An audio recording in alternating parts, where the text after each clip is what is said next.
Tapi walaupun kita ada hubungan darah kepada si mayit, bisa jadi kita terhalang untuk mendapatkan harta itu. Kapan kita bisa menjadi terhalang? Inilah bahasan kita.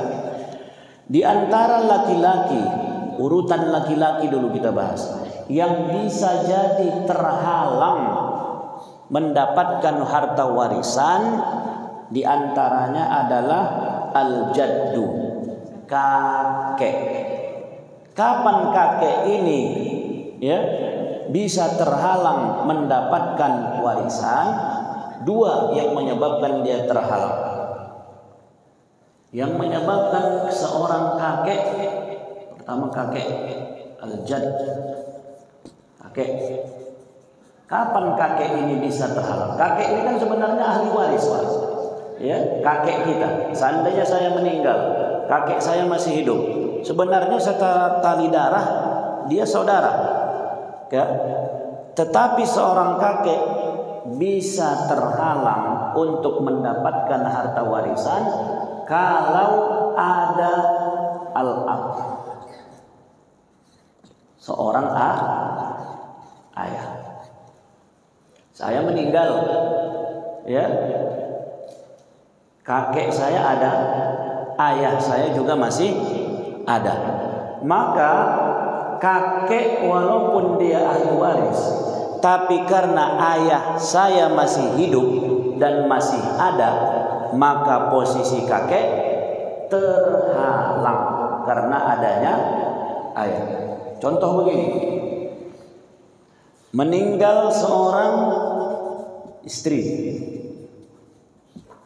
ahli warisnya ada suami, kemudian ada kakek dan ada ayah.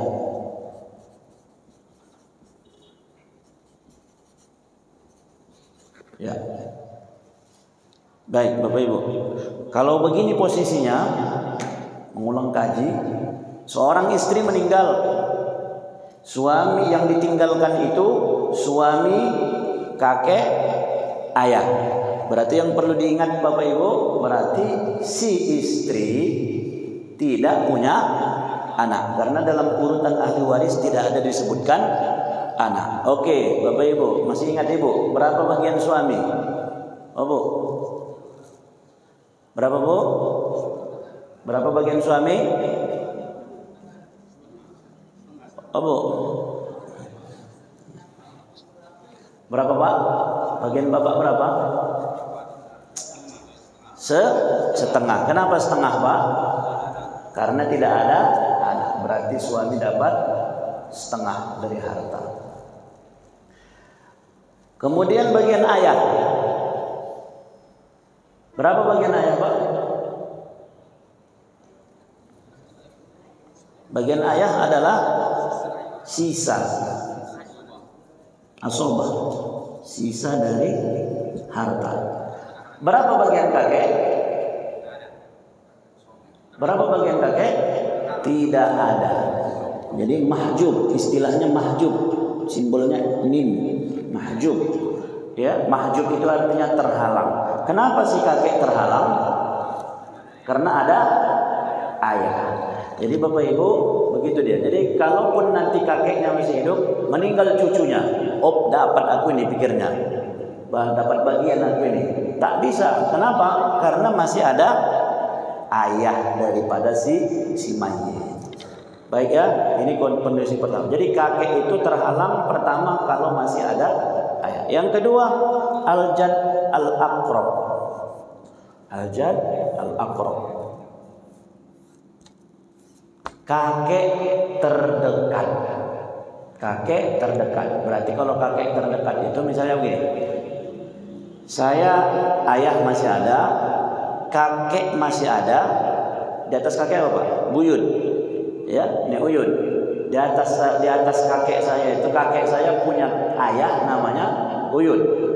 Jadi pada saat saya meninggal dunia, kakek buyut saya masih ada. Semua ini lengkap. Yang meninggal itu cuman ayah saya. Ayah saya sudah tak ada. Yang ada adalah kakek saya, kemudian buyut saya. Nah, maka posisi kakek yang paling dekat itu menghalang kakek yang lebih jauh. Contoh, meninggal suami, ahli waris istri, kemudian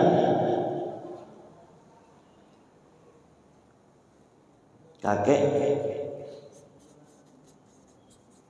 kemudian buyut, yang terakhir adalah anak laki-laki. Baik Pak, kalau begini posisinya, yang meninggal suami, ahli waris istri, kakek, buyut, sama anak laki-laki. Baik, berapa bagian istri? Oh Bu, berapa bagian ibu? Kalau meninggal suami, posisinya ahli waris ibu, istri sebagai istri, kakek, buyut, sama anak laki-laki. Berapa bagian ibu? 1/8. Kenapa 1/8? Karena ada anak. 1/8.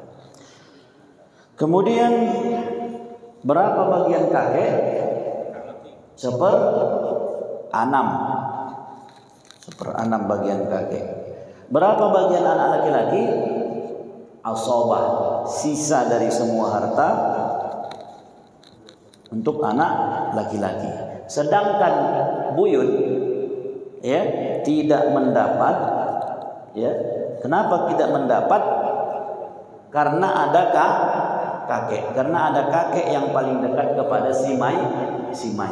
Jadi intinya yang paling dekat menghalangi yang lebih jauh. Walaupun itu adalah waris kita, walaupun itu adalah nasab keturunan dari dia, tapi karena ada yang lebih dekat ke si mayit, maka yang lebih dekat menghalangi yang lebih jauh. Baik Bapak Ibu, ini yang terhalang dari urutan laki-laki, kakek al-jad.